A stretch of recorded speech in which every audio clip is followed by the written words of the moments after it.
Olá, seja bem-vindo a mais um vídeo do Direito na Escola. Eu sou o Fábio Gomes Paulino, sou advogado, professor, e hoje vamos conversar sobre um dos temas mais polêmicos e o que mais tem de interesse dos adolescentes em sala de aula. A gente vai conversar sobre o direito penal e os adolescentes. Então, olha só, vê se esse tema não é interessante e não gera muita polêmica, né? Então já fica o meu convite aí para você ou pausar esse vídeo e chamar alguém para sentar aí com você e assistir, ou encaminhar esse link para alguém que você queira que também conheça um pouco sobre o direito penal e a relação com o adolescente. Então bora lá para a gente conversar um pouco nesse tema de hoje. Bom, se você já tem o costume, de assistir alguns vídeos nossos, de acompanhar o nosso trabalho aí na sua escola, ou aqui mesmo no canal no YouTube, sabe que o intuito do Direito na Escola, desse projeto, é levar conhecimento sobre direitos e deveres. E no nosso vídeo eu quero adotar uma sistemática com vocês. A gente vai ter algumas projeções, alguns conceitos, a gente vai ler juntos esses conceitos e conversar a respeito. Então o primeiro conceito já é o que é o direito na escola, né? É esse projeto que tem o objetivo de levar conhecimento sobre direitos e deveres que organizam a vida em sociedade.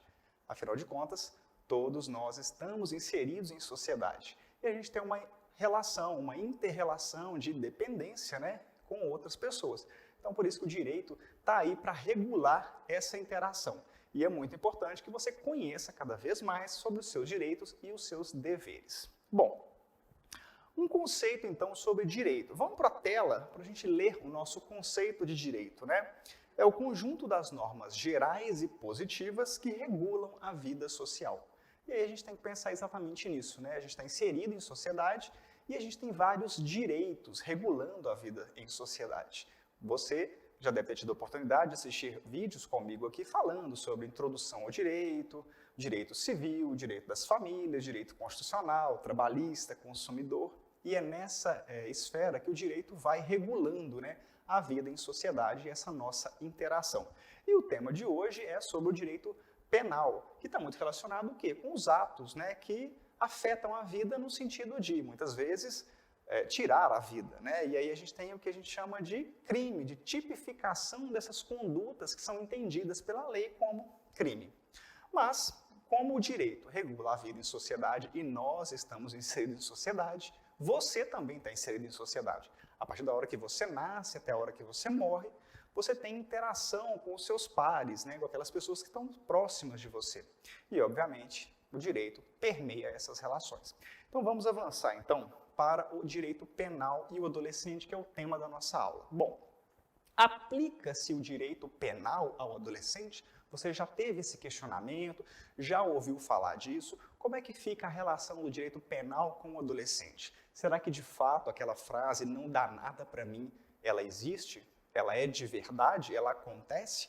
Ou o adolescente tem punições? O objetivo desse vídeo hoje é te explicar a relação do adolescente com a lei no sentido dos atos que ele comete e os atos que são entendidos pelo direito como contrários à expectativa da sociedade. A expectativa do direito, no geral, é que a sociedade viva em paz, que cada um saiba dos seus limites para não avançar no limite do outro. Mas, infelizmente, isso não acontece em grande número de vezes. E hoje a gente vai falar um pouco sobre o avanço desse limite no âmbito do crime, no âmbito das atitudes sociais que geram aí danos a outra pessoa. E tendo como principal ator no meio dessa situação o adolescente, como principal agente, o adolescente. Então vamos lá, já fica essa dúvida, Direito penal e o adolescente, como é que fica isso? Vamos então conhecer um pouco do que seria a legislação penal. Vamos ler no slide o conceito. O direito penal é o segmento do direito público que regula o poder punitivo do Estado.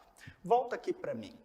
Em vídeos anteriores, eu já te apresentei sobre uma diferença entre direito público e direito privado. O direito público, ele regula, ele traz regras, normas, que colocam essa relação do indivíduo ou dos indivíduos em sociedade com o Estado. Já o direito privado são as relações interpessoais. Então, como exemplo de direito privado, nós temos o direito civil, o direito consumidor, que são relação entre as pessoas, entre os indivíduos. Agora, já em relação ao Estado, eu tenho o direito penal. Por quê? Porque é o Estado que vai punir, É o Estado que cria suas leis dizendo o que pode e o que não pode ser feito em relação ao âmbito criminal, ao âmbito penal e às suas consequências. Por isso que é chamado de direito público, porque é o direito para todos, vem do Estado para o indivíduo. Então tem essa característica de ser vertical mesmo. Voltando então para o nosso slide, para a nossa tela. Ele detém a competência de selecionar as condutas humanas que são consideradas indesejadas, possuidoras de certa gravidade e reprovação social, e capazes de colocar em risco a convivência em sociedade. Então, olha só que interessante. Esse conceito fala que o direito penal é aquele capaz, de criar e estabelecer o que são as condutas certas e erradas, aquelas condutas erradas que colocam em risco a vida em sociedade, a paz social. E por riscos, por paz social, eu também posso entender as agressões físicas, o risco de tirar a vida de alguém. Quando a gente fala em direito penal, a gente pensa logo nisso, no homicídio, no feminicídio, no femicídio, enfim, essas atitudes que são mais graves, mas o direito penal vai falar disso tudo um pouco. Voltando então para o nosso slide, para a gente continuar.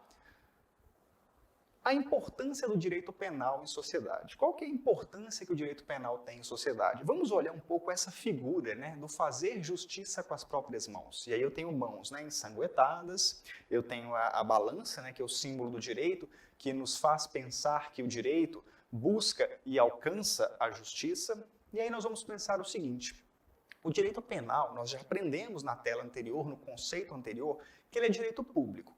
E sendo direito público, ele serve para quê? Para regular o que seria, então, condutas reprováveis, condutas erradas, condutas que colocam em risco o funcionamento ideal da sociedade, aquele funcionamento em paz da sociedade. Num vídeo anterior, ou nos outros vídeos do canal do Direito na Escola, se você já teve oportunidade, você deve ter aprendido sobre autotutela e heterotutela. Eu lembro de ter falado isso um pouquinho na nossa aula sobre mediação, que no passado a gente já teve a lei que permitia você descontar uma agressão, descontar algo que foi feito com você, que é aquela chamada lei de talião, olho por olho, dente por dente. Então imagina que se alguém veio até a sua família e tirou a vida de alguém na sua família, surgia para você o direito de ir lá e tirar a vida daquela pessoa ou de alguém da família daquela pessoa, Olho por olho, dente por dente. É aí que surge a importância de um sistema de leis, um conjunto de normas que vão regular a sociedade e vão falar o seguinte: olha, indivíduos, sociedade, o que acontecer de errado entre vocês não são vocês mesmos que vão resolver. Vocês não podem ir lá e descontar. Vocês devem trazer para mim, Estado, e eu vou cuidar disso, através de um processo, através de um julgamento, através de provas, para encontrar de fato quem é o culpado. E é por isso que o direito penal tem essa importância na sociedade, porque ele regula isso. Ele traz dentro da sistemática, do sistema do processo penal, a organização para se chegar à finalidade, que talvez pode ser a punição, e aí ter, então, esse caminho para que aquela pessoa que transgrediu as regras, que praticou uma conduta inadequada, uma conduta que não era esperada, possa vir a ser punido e, obviamente, se redimir, voltar à sociedade, num futuro próximo, como uma pessoa que entendeu que essa conduta não era certa e que agora ela tem que fazer da forma correta. Bom, esse é o pensamento macro, é o pensamento geral da legislação penal, do processo penal e dessa importância. Então, hoje eu não posso falar mais na autotutela, na forma de eu mesmo tutelar os meus direitos, proteger o meu direito enquanto saúde, enquanto físico. Eu tenho que usar do Estado. Por isso que essa mão que está aí, na verdade, não pode ser a minha mão, não pode ser a sua mão, a mão dos nossos semelhantes. Tem que ser a mão do Estado. E aí vem aquela conexão com o direito público. O direito público não é do Estado em relação ao indivíduo, então tem essa verticalidade. Bom, conhecemos, então, o que é a legislação penal e a sua importância em sociedade. Vamos ver, então, sobre a função do direito penal. Vamos para o slide, ler esse primeiro parágrafo e conversar sobre ele. A função do direito penal é da proteção dos bens jurídicos fundamentais, ou seja, a vida, o patrimônio, a honra, a integridade física, psíquica e orgânica, a imagem, a paz e outros. Olha que o direito penal ele protege não só a vida. Então, quando a gente pensa nos crimes, no homicídio, no femicídio, no feminicídio, são crimes, né, mais graves, né, que tiram a vida das pessoas. Mas abaixo disso, e não fazendo aí um julgamento de o que seria mais ou menos importante, o direito penal vai tratar de outras proteções, que aqui ele chama de bens jurídicos, que é a vida, que é a integridade física, a saúde, a honra, a imagem, né? Então a gente tem crimes ali, né, que às vezes muitas pessoas conhecem, né, como a calúnia, a difamação, a injúria, o próprio racismo. São crimes, né, são atitudes que estão previstas na legislação penal e que são protegidas. Então a função dessa legislação penal é proteger, é evitar que aconteça, mas se acontecer, eu ter ali uma punição e essa punição gerar uma resposta, gerar ali um desdobramento, é que aquela pessoa que transgrediu possa, né, pagar por aquilo, pagar para o Estado, muitas vezes, né, às vezes numa prestação de serviços ou até mesmo no cumprimento de uma pena. Voltando para o slide, para a gente ler o segundo parágrafo do nosso conceito sobre a função do direito penal. Por isso, revela-se necessário, ao nos depararmos com um tipo penal, e tipo penal é crime, identificar qual bem jurídico está sendo protegido para que se possa aplicar os princípios penais. Então, trocando em miúdos, cada caso é um caso, né? Então, se eu tenho ali uma agressão física, eu tenho um bem jurídico que foi afetado, que foi a sua integridade física. Se eu tenho um xingamento e esse xingamento traz ali uma difamação, uma má fama ou uma injúria, que pode ser uma injúria racial, eu tenho outro tipo, né, de bem jurídico a ser protegido. E se eu tenho, óbvio, às vezes, alguma atitude que gera romper a vida de outra pessoa, tirar a vida de outra pessoa, eu tenho uma outra atitude e eu tenho aí um outro tipo penal. Então, cada tipo penal corresponde a um crime. Homicídio, a injúria, a difamação, a agressão física, né? Então, são tipos penais que a legislação já coloca, já existem, e aí a gente tem que identificar cada caso, né, na lei. O interessante que a gente tem que perceber é que os crimes já existem na legislação penal. Se surge um crime novo, esse crime novo só vai ser de fato crime novo se ele estiver na lei. Então, se ele ainda não existe na lei, ele pode existir na nossa realidade, mas ele ainda não tem uma punição específica, não tem um desdobramento para ele. Então, às vezes, é necessário incluir esse crime na lei. E a gente já aprendeu que o direito está em constante movimentação, em constante melhoria, em constante atualização. E isso se dá, obviamente, olhando para a nossa realidade. A sociedade se desenvolve, cresce, demanda, né, da legislação a produção de novas leis e, obviamente, né, a análise se determinadas atitudes, se determinados atos que estão acontecendo não estão gerando aí novas consequências, né, para os bens jurídicos, sendo necessários a criação de um novo crime, por exemplo. Bom, vamos falar então, agora nós já estamos começando a aproximar, né, essa teoria do crime, teoria do direito penal com o adolescente. Vamos para o slide para a gente poder conversar um pouco sobre imputabilidade. Imputabilidade. O artigo 5º do Código Civil, a menoridade cessa aos 18 anos completos, quando a pessoa fica habilitada à prática de todos os atos da vida civil. Olha que interessante, volta aqui para mim. Olha que a nossa aula ela dialoga um pouco com os vários direitos que a gente já assistiu aqui nas outras aulas. E se você, né, ficou com dúvida, vai lá no canal do Direito na Escola, vão ter várias outras aulas sobre esses temas. Então, olha que o direito penal está conversando com o direito civil. O que o direito civil fala? O direito civil são aquelas leis que regem a nossa vida em sociedade. O direito civil fala que a menoridade cessa aos 18 anos, ou seja, você tem 17 anos, fez aniversário, completou 18 anos, você atingiu a sua maioridade. Agora, segundo o Código, você está apto a realizar, a praticar todos os atos da vida civil. E, obviamente, isso vai acompanhar também no direito penal. Então, é importante para você saber que, completou 18 anos, você atingiu a maioridade. Abaixo de 18 anos, você é menor de idade.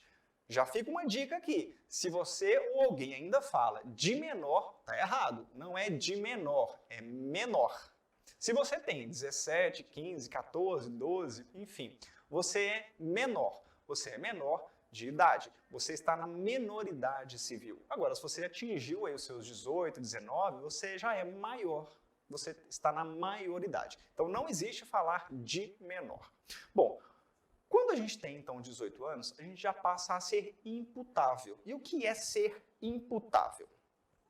Vamos conversar sobre isso e vamos ler o que é ser imputável.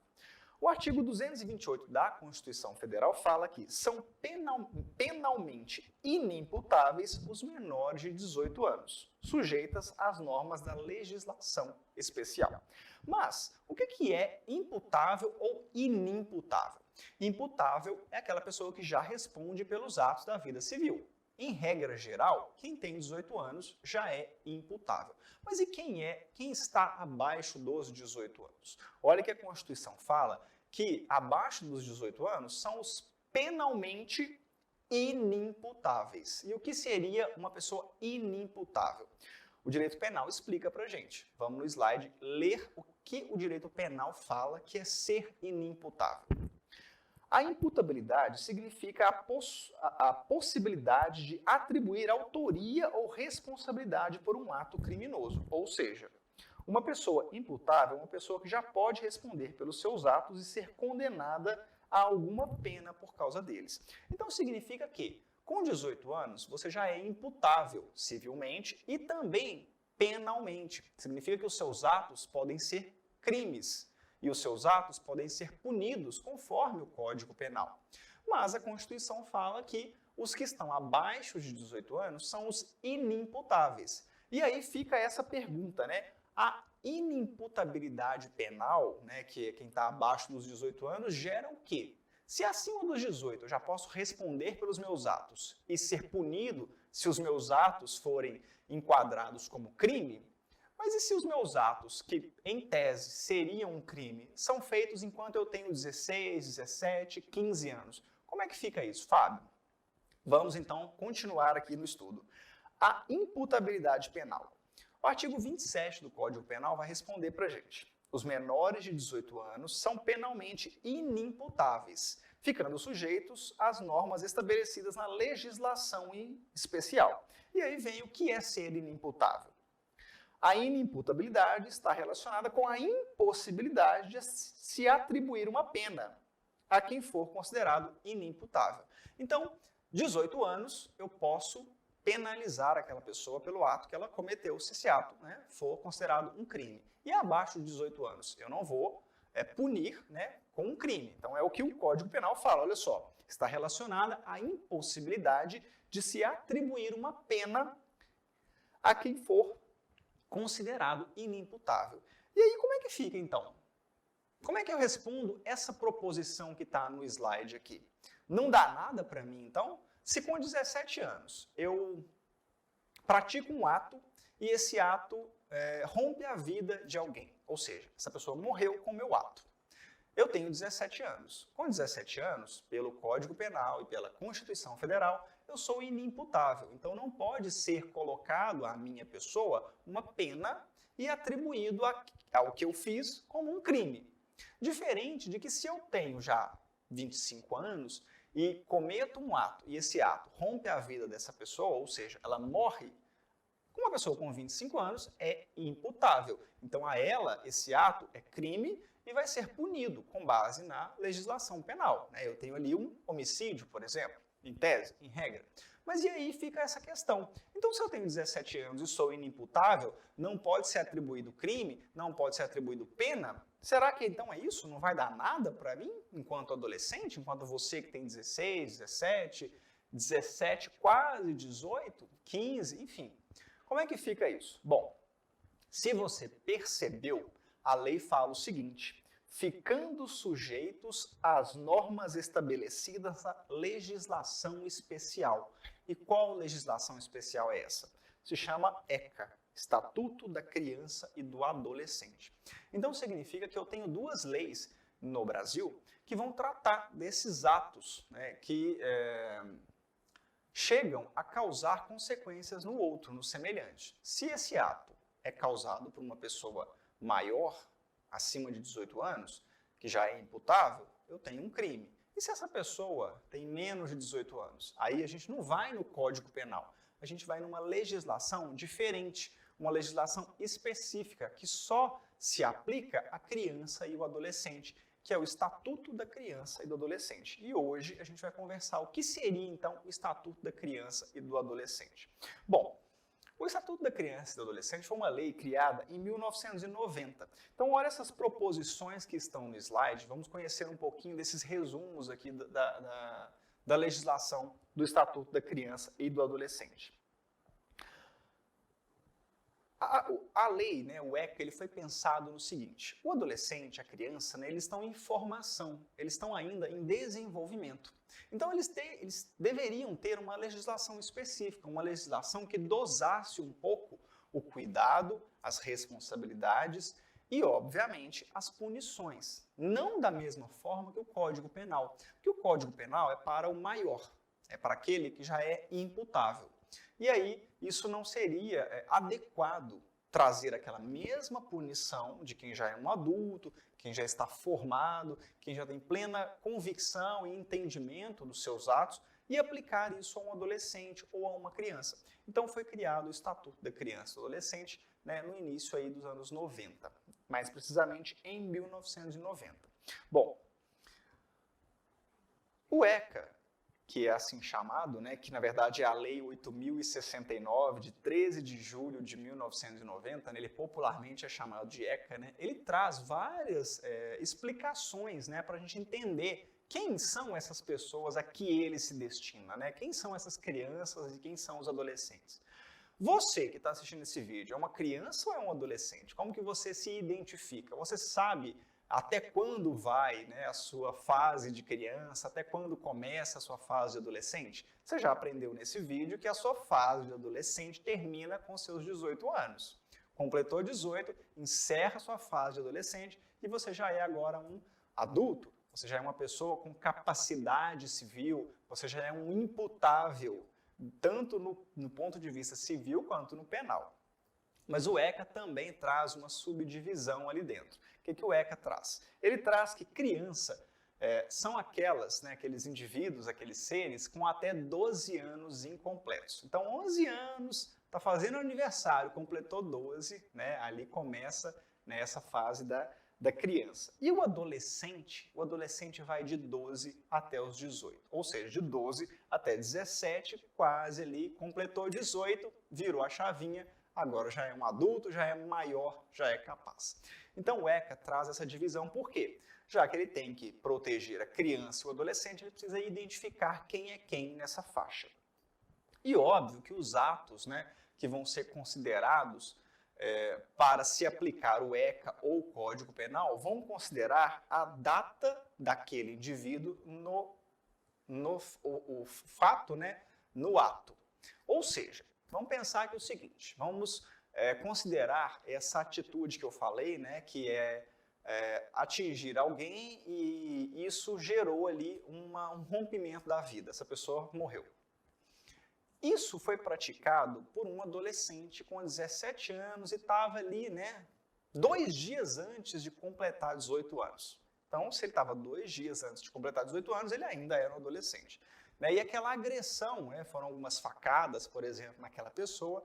Essa pessoa foi para o hospital, né, ficou ali em recuperação, passou 4 dias, ela faleceu. Então, nesses 4 dias, esse adolescente fez aniversário e atingiu a sua maioridade. O Código Penal, junto com o ECA, eles combinaram, né, que a aplicação para esse indivíduo, né, que desferiu as facadas vai levar em consideração a data do ato praticado. Então, o ato praticado, que foi as facadas, foi enquanto ele era adolescente. Mesmo que a consequência disso se deu em 4 dias depois e veio com o falecimento, veio com o óbito dessa pessoa. Então, esse adolescente, né, que hoje, né, no exemplo, 4 dias depois já era um adulto, ele vai responder não pelo Código Penal, ele vai responder pelo ECA. Né? Porque aqui, ó, deve ser considerada a idade do adolescente à data do fato. Então, o fato aqui no meu exemplo, rapidinho, foi aí uma agressão física, né, algumas facadas, teve por consequência a morte alguns dias depois, mas vai ser considerado a data do fato. Isso está na lei, isso está no Estatuto da Criança e do Adolescente. E aí fica essa pergunta, olha essa proposição aí, menor comete crime? O que vocês acham? Menor comete crime? Ou o que é então esse ato que o menor pratica que leva ele a ser penalizado, leva ele a ser punido ou considerado pelo ECA e não pelo Código Penal? Bom, o menor, esses atos, né, que uma criança ou um adolescente pratica contra outras pessoas, seja agressão, seja esses atos, né, como as facadas, né, que eu comentei, ou seja o xingamento, enfim, qualquer ato, ele não é tido como crime para o adolescente, para a criança. Pelo ECA, ele é entendido como ato infracional, um ato que infringe a lei, um ato que infringe aquela expectativa de boas condutas em sociedade, aquela expectativa de que todos devem, né, se portar adequadamente. Então, o menor, ele comete ato infracional. Vamos para o slide para a gente ler agora um pouquinho de 2 artigos do ECA, do Estatuto da Criança e do Adolescente. O artigo 103. Considera-se ato infracional a conduta descrita como crime ou contravenção penal. 104. São penalmente inimputáveis os menores de 18 anos, sujeitas às medidas previstas nesta lei. Olha que interessante que o 103 fala que aqueles atos que o menor pratica, mesmo sendo parecidos, né, iguais aos que seriam um crime, a gente não chama de crime, a gente chama de ato infracional. Então, aquele ato de desferir umas facadas em alguém, aquele ato de roubar, né, de tirar, né, alguma coisa de alguém sem autorização, mediante violência, mediante fraude, aqueles atos, por exemplo, de falar mal de alguém, né, de disseminar aí alguma notícia falsa, enfim, esses atos que seriam os crimes no Código Penal, que poderiam ser o homicídio, a agressão física, o roubo, o furto, a difamação, esses atos, se feitos por um adolescente, se feitos por uma criança, se feitos por um menor, vão ser enquadrados como atos infracionais. Isso é o que o ECA fala. E ele traz aqui, né, confirmando aquilo que a Constituição fala, confirmando aquilo que o Código Penal fala, que os menores de 18 anos são inimputáveis. A diferença é que lá no Código Penal falava que eles são inimputáveis e serão tratados em uma outra lei, uma legislação especial. Como a legislação especial é o ECA fala o seguinte, ok, então os menores de 18 anos são os inimputáveis e vão ser tratados com base nessa lei, né, a própria lei. Então ele confirma essa ideia. E como é que são, então, essas punições do menor? Né? Lá no Código Penal, a gente conhece que as punições do homicídio, da injúria, da difamação, do roubo, do furto, a depender são medidas, né? Como detenção, como a restrição de locomoção, e aí eu tenho, por exemplo, monitoramento com tornozeleira eletrônica, eu tenho regimes abertos, semiaberto, enfim, eu tenho essas características das punições das penas. As penas pelos crimes causados. E para o adolescente, como é que funciona isso? Quais são essas mesmas punições para o adolescente, já que agora ele não comete crime, ele comete ato infracional? O ECA vai explicar para a gente. Vamos conhecer quais são essas medidas. São as chamadas medidas socioeducativas. E por que medidas socioeducativas? Lembra que o ECA ele foi criado pensando que o adolescente e a criança eles estão em formação, eles não estão na mesma posição de um adulto, de uma pessoa com a maioridade já imputável para responder sobre os seus atos? Então essas medidas foram pensadas porque o adolescente, a criança, que cometeu um ato infracional pode estar sob uma má influência, pode estar passando por uma dificuldade. Então essas medidas elas devem, na verdade, reorientar esse adolescente, ajudá-lo a encontrar o caminho certo, ajudá-lo a encontrar o caminho de evitar novamente essas situações, esses atos que são reprováveis pela sociedade. Então, por isso que elas chamam medidas socioeducativas. A ideia é educar de volta para a sociedade. Vamos conhecer aqui no slide quais são essas medidas socioeducativas? Bom, a primeira medida socioeducativa que está no ECA é a advertência. E como é que seria a advertência com base no ECA? O juiz chama a atenção do adolescente que praticou o ato infracional para que não repita o comportamento. Bom, eu tenho certeza que você já foi várias vezes advertido aí pela sua mãe, pela sua avó, pelo seu pai, por alguém que cuida de você. A diferença agora é que você não só não fez seu para-casa na hora, não deixou aí de jogar seu videogame quando foi pedido, ou não ajudou aí a arrumar a casa, fazer alguma atividade, né, da sua família. A diferença agora é que você cometeu um ato infracional e quem vai te advertir é um juiz. E, obviamente, né, isso vai ficar anotado. A gente vai falar sobre antecedentes criminais, antecedentes infracionais também. E, obviamente, não é meramente um pito, um puxão de orelha que o juiz vai te dar. Diferente da sua mãe, diferente da sua avó, diferente de quem aí cuida de você, quem está sob responsabilidade. A advertência do juiz, ela vai te orientar e vai te explicar sobre as consequências que vão acontecer sobre isso. Numa segunda medida socioeducativa, eu tenho a reparação do dano. O juiz decide que o adolescente que praticou a contravenção ou crime, né, que na verdade vai ser o ato infracional, deve reparar o dano. Exemplo, reparar o dano provocado por pichações. Às vezes, a pichação que o adolescente fez, ou qualquer outro ato infracional, só pela advertência não vai adiantar. Ou até, ele já até tem uma advertência já no histórico dele e não adiantou, ele praticou de novo. Então, a melhor saída, a melhor opção para que ele corrija, né, o seu pensamento e o seu ato seria reparar o dano. Pichou o muro? Então você vai lá limpar esse muro. Você vai lá reparar esse dano. Sujou alguma coisa? Vai lá limpar ou vai consertar. Isso vai depender do caso, vai depender de cada caso, mas é uma medida que está prevista no Estatuto da Criança e do Adolescente, então é perfeitamente possível que o juiz, então, condene, leve a cumprimento do adolescente que ele vá reparar o dano. Terceira medida socioeducativa, prestação de serviço à comunidade. O juiz decide que o adolescente que praticou o ato infracional preste serviço à comunidade por determinado período, como forma de reparar o dano causado. Medidas aplicadas por períodos não excedentes a 6 meses junto a entidades assistenciais, hospitais, escolas e outros estabelecimentos congêneres.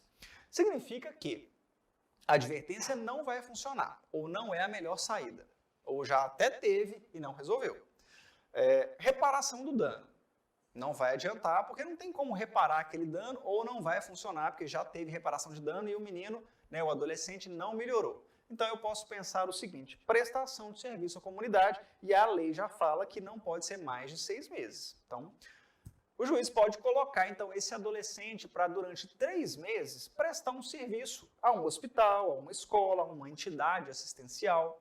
E como que pode ser isso? Bom, ele pode ir para uma escola e ali ele vai ajudar a organizar os livros da biblioteca, vai ajudar a organizar as etiquetas, ele pode ir para um hospital, a depender ali, ajudar a uma triagem, por exemplo, ou organizar um arquivo, um almoxarifado, coisas óbvias, né, que qualquer pessoa consegue fazer, que qualquer adolescente consegue fazer e que isso, obviamente, não vai colocar ele em risco. Isso vai, na verdade, mostrar para ele que ele está em sociedade e ele depende e pode ajudar a outras pessoas. E, óbvio, ele não vai estar solto, não vai estar à toa praticando outros atos infracionais. Então, essa é a ideia de uma prestação de serviços à comunidade. Já que aquele ato dele causou ali um desequilíbrio ou está errado contra a expectativa da sociedade, essas medidas, né, de prestação de serviço vão para levar esse adolescente, enquanto ele está ali trabalhando, a entender que ele não deve agir, né, conforme a lei, agir contra a lei, conforme só o que ele acha. Então, essas medidas são muito importantes e certamente tem vários lugares precisando de pessoas, de voluntários que possam aí atuar. E o adolescente que cometeu ato infracional pode ser conduzido a fazer isso por até 6 meses. Bom, liberdade assistida. Então, vamos pensar aqui, advertência não adiantou, reparação do dano não adiantou, prestação de serviço à comunidade também não adiantou. Eu tenho uma quarta medida socioeducativa, que é a liberdade assistida. Vocês estão percebendo que está só ficando mais sério? Está só ficando mais com caráter de punição, essas medidas socioeducativas? É isso aí. Então vamos lá para a liberdade assistida. O que seria liberdade assistida? É mais ou menos, né, do que a própria expressão traz, né? Intuitivamente eu posso pensar que é uma liberdade, porém controlada, vigiada. O juiz decide que o ato infracional praticado pelo adolescente demanda que o Estado preste maior atenção àquele jovem. Nesses casos, um agente do Estado é destacado para procurar a família do adolescente ou ir à escola verificar se há alguma demanda que o Estado precisa prestar em relação àquele jovem. Medida aplicada em situações em que o adolescente está, por exemplo, envolvido com drogadição, envolvido com drogas. Nessa medida socioeducativa, a ideia é que durante um período mínimo de 6 meses, agora já é um mínimo de 6 meses, o adolescente fique sendo acompanhado por agentes sociais do Estado. Então, vocês perceberam que na medida anterior, que é a de prestação de serviços à comunidade, eu tinha um prazo, aqui, não excedente a 6 meses. Então, é máximo de 6 meses. Agora, na liberdade assistida é o contrário, no mínimo 6 meses, eu vou ter um agente do Estado que vai ficar acompanhando aquele adolescente. Que de vez em quando vai chegar lá na porta da casa dele e falar: oi, tudo bem? Eu queria saber se o fulano tá aí. Tá? Ótimo. Porque, era o horário dele estar na escola. Mas se ele não está na escola, ele está em casa? Ou o horário dele é estudar de manhã. Agora à tarde ele tem que estar em casa. Ele está aí? Ok. Da mesma forma, é ir na escola.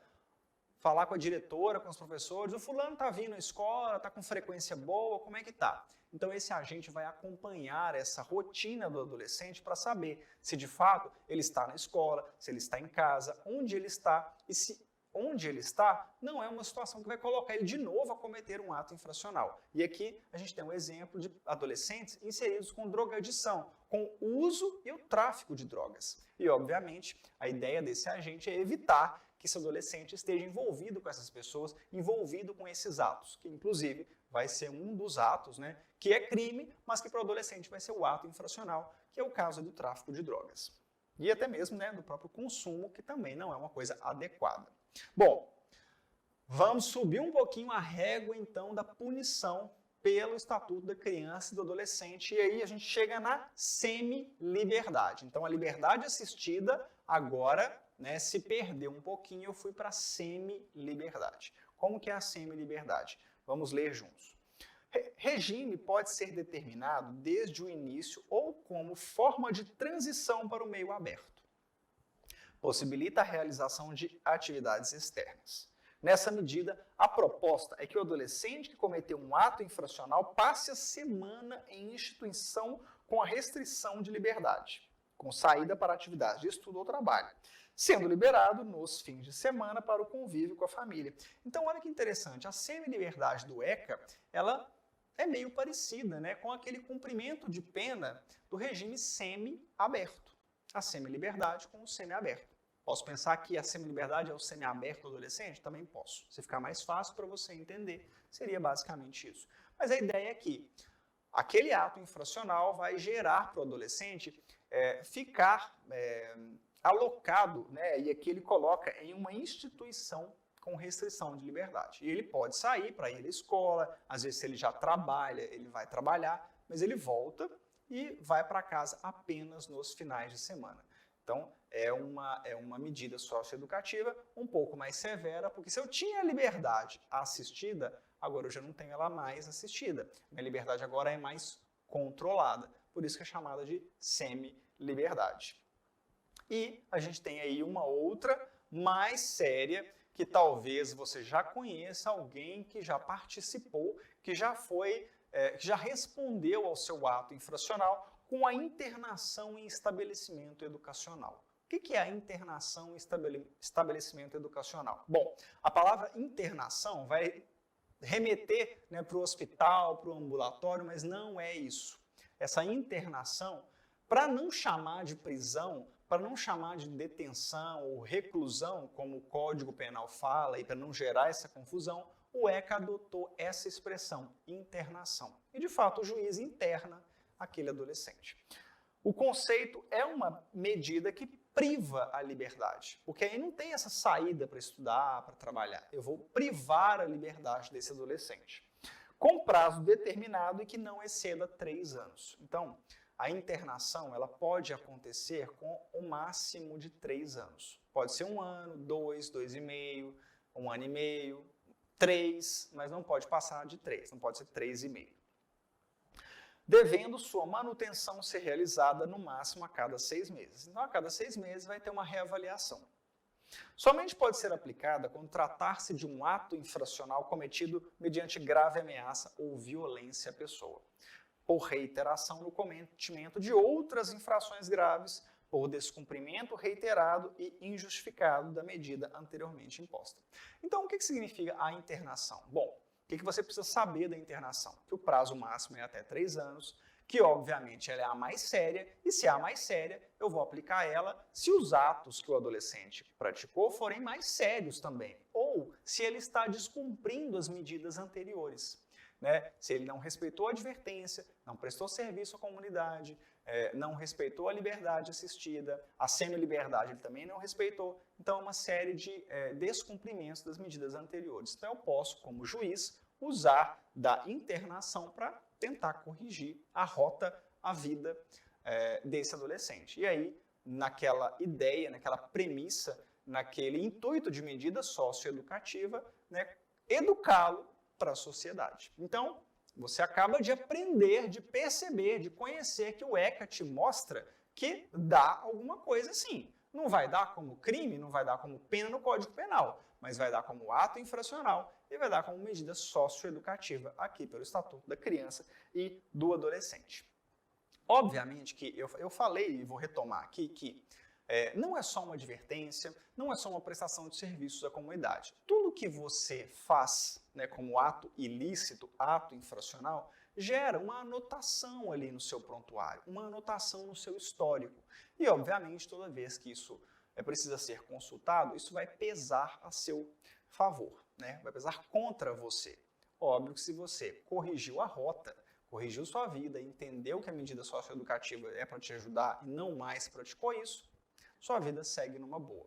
Mas a gente tem que pensar o seguinte, existem os chamados antecedentes criminais. O antecedente criminal, o próprio nome já fala, né? São os antecedentes, é o meu passado de crime. Mas quem comete crime mesmo? Crime é só para o maior, é só para o imputável. Mas o adolescente, então, não tem antecedentes? Fica tudo apagado para ele? Ele comete um ato infracional, leva uma advertência, volta para casa, no dia seguinte está tudo apagado? Não. Na prática, existe um antecedente de ato infracional também para o menor. E óbvio que toda vez que ele praticar um ato infracional, isso vai ser desarquivado e vai pesar contra ele. E o juiz vai analisar. Só a advertência não resolveu, vamos para uma próxima. E assim vai.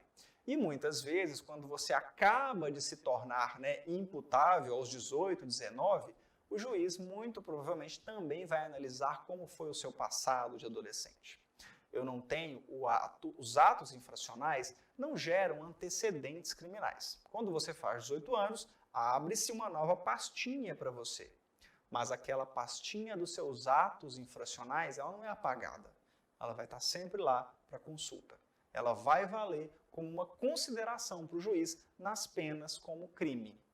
Então, aos 18 anos, o seu passado não apaga de atos infracionais. Então, você tem que pensar que, a depender do número de atos infracionais que você tem na sua adolescência, isso pode gerar impactos na sua vida adulta. Já vai gerar, óbvio, né, na sociedade, mas também pode gerar aí nas penalidades que você venha a sofrer, que você venha a ser responsabilizado, né, você venha a ter que cumprir enquanto maior, enquanto já um adulto plenamente imputável. Então, a sua vida, né, hoje em dia, tudo é eletrônico, fica mais fácil ainda, né, um juiz ter acesso a isso e criar aí penas, né, enquanto adulto, mais severas para você.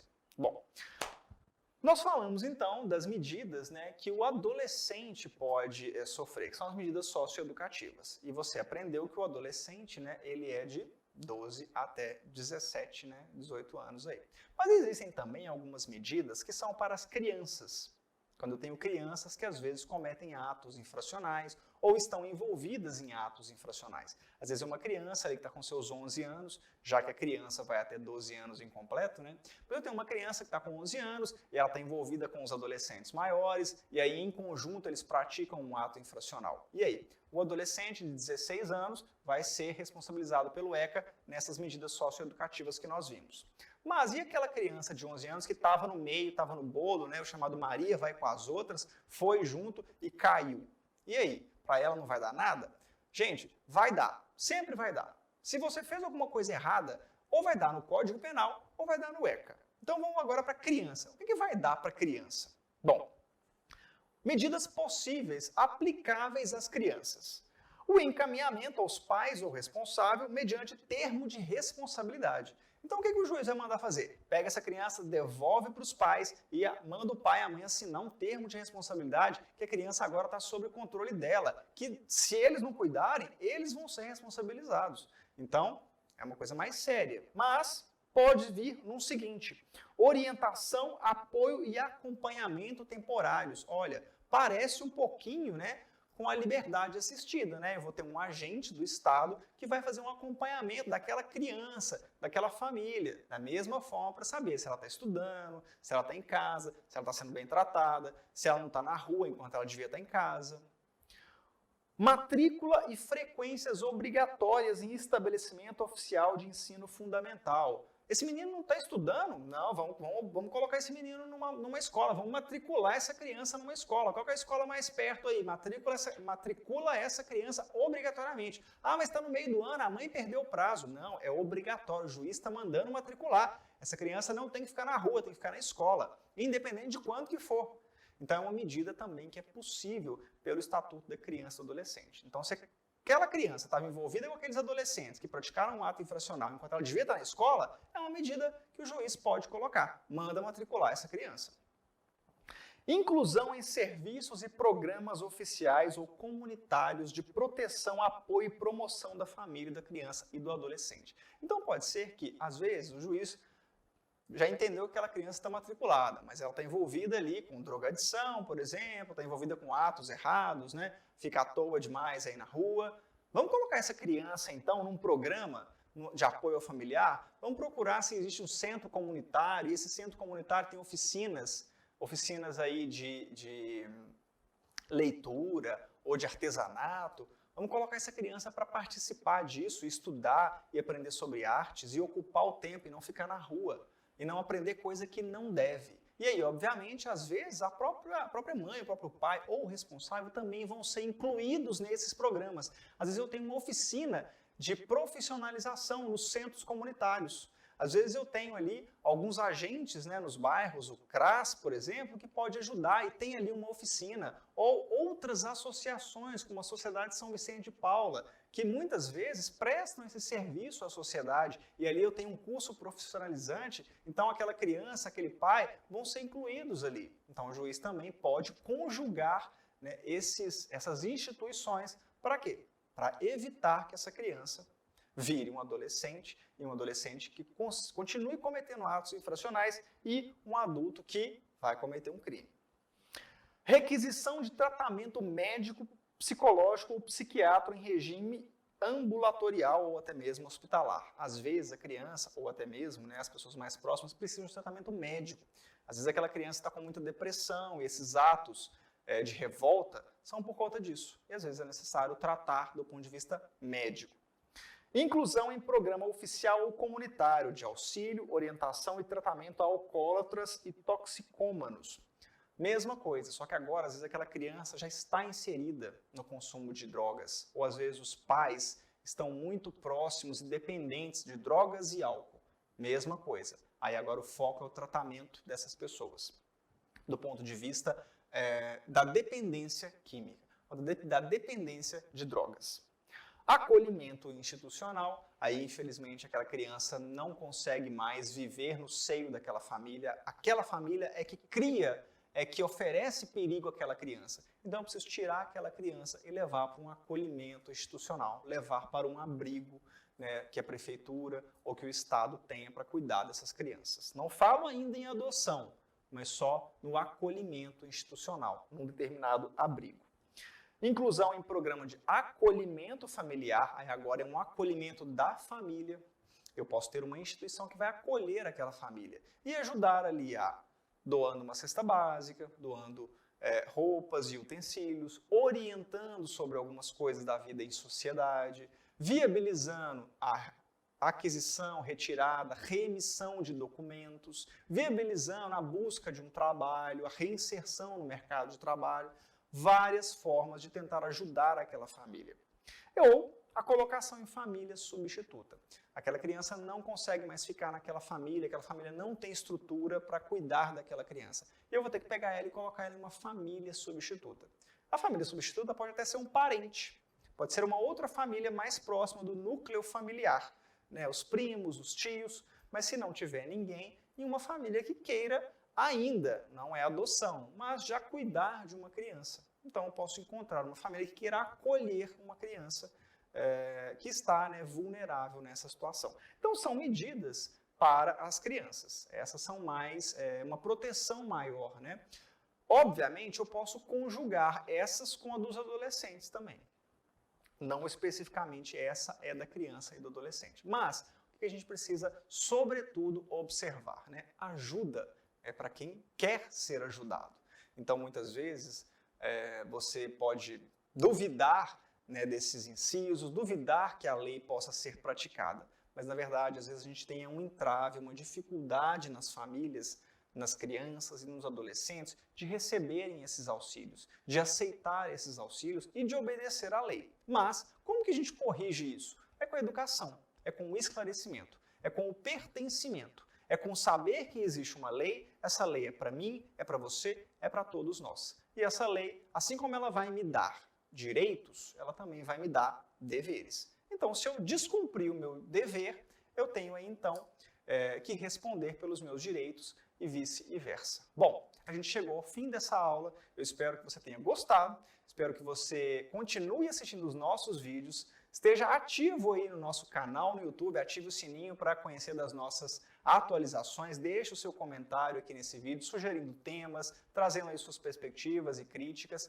Siga o programa Direito na Escola nos canais Instagram e YouTube e eu espero que você tenha aprendido sobre o direito penal e sobre a aplicação para o adolescente, conhecendo sobretudo o que é o Estatuto da Criança e do Adolescente e percebendo que, de fato, tanto a criança quanto o adolescente têm direitos, mas também têm responsabilidade, também têm deveres. Fica o meu convite aí já para em breve voltar aqui com um tema para a gente conversar mais sobre direitos e deveres aqui no Direito na Escola.